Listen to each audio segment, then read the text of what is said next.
কেন্দ্রীয় ছাত্রলীগের সহসভাপতি তিলোত্তমা শিকদার নানা কারণে বারেবার আলোচনায় এসেছেন। সবচেয়ে বেশি আলোচনায় এসেছিলেন ঢাকা বিশ্ববিদ্যালয়ে ছাত্রলীগ ও ছাত্রদলের সংঘর্ষের ঘটনায় তিলোত্তমার একটি ছবি সামাজিক যোগাযোগ মাধ্যমে ছড়িয়ে পড়লে এই সময় হাতে লাঠি ও হেলমেট পরা অবস্থায় তাকে দেখা যায়। জানা যায় ছাত্রলীগের এই সুন্দরী নেত্রী আওয়ামী লীগের নানান পর্যায়ে নেতাদের কাছে মেয়ে সাপ্লাই দিত, আর তাতে যোগাযোগ গড়ে ওঠে আওয়ামী লীগের প্রভাবশালী নেতাদের সাথে। এমনকি তিলোত্তমা শিকদার ছাত্রলীগের সভাপতি এবং সাধারণ সম্পাদকের চেয়েও বেশি ক্ষমতাধর ছিল। এমন অভিযোগের প্রমাণ পাওয়া যায় ইডেন কলেজের ঘটনায়। ইডেন কলেজে ছাত্রলীগের দুই পক্ষের সংঘর্ষ হয়, আর এই ঘটনায় মাস্টারমাইন্ড ছিলেন তিলোত্তমা শিকদার। ঘটনার মধ্যেই তিলোত্তমা শিকদারের অনুসারী হিসেবে পরিচিত রিভা ও রাজিয়ার বিরুদ্ধে অভিযোগ তুলেছিলেন ওই কলেজ শাখা ছাত্রলীগের সাংগঠনিক সম্পাদক সামিয়া আক্তার বৈশাখী। তখন তিনি গণমাধ্যমকে বলেন, জান্নাতুলের উপর সহিংস আচরণ নতুন নয়, আগেও এমন অনেক ঘটনা ঘটেছে।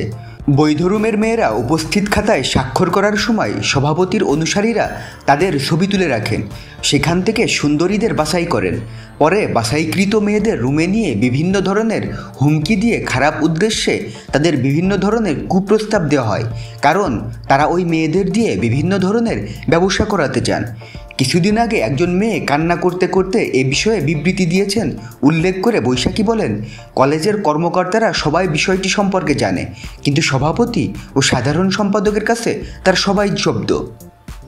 তিনি আরও বলেন, দলের সুনাম যেন ক্ষুণ্ণ না হয় সেজন্য এতদিন কিছু বলিনি, কিন্তু ছাত্রলীগ সভাপতি ও সাধারণ সম্পাদকের দিন দিন এমন বৈরী আচরণ মেনে নেওয়া যায় না। এভাবে চলতে থাকলে ছাত্রলীগের ভাবমূর্তি নষ্ট হয়ে যাবে। সামিয়া আক্তার বলেন, সাধারণ শিক্ষার্থীদের সাহায্য না করে আমরা যদি সিট বাণিজ্য, মেয়ে বাণিজ্য সহ নানা অপকর্ম করি তাহলে তো ইডেন কলেজের বদনাম হবে।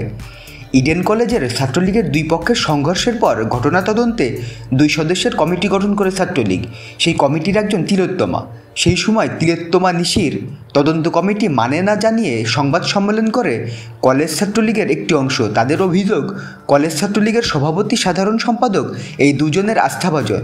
তদন্ত কমিটি দায়িত্ব পেয়ে তিনি সঠিকভাবে দায়িত্ব পালন না করে সভাপতি, সাধারণ সম্পাদকের পক্ষ নিয়েছেন।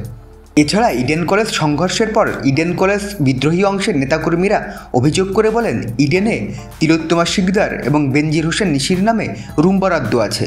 তারা সেখানে থাকা শিক্ষার্থীদের কাছে টাকা তুলেন, যদিও এসব অভিযোগ সে সময় অস্বীকার করেন তিলোত্তমা। এর আগে 7 বছরেও অনার্সের গণ্ডি পার না হতে পেরে আলোচিত হয়েছিলেন ঢাকা বিশ্ববিদ্যালয়ের ছাত্রলীগের সাধারণ সম্পাদক ও ডাকসুর তৎকালীন এজিএস সাদ্দাম হোসেন। আইন বিভাগের 4 বছরের এই কোর্স শেষ করতে তিনি 8 বছর সময় নেন।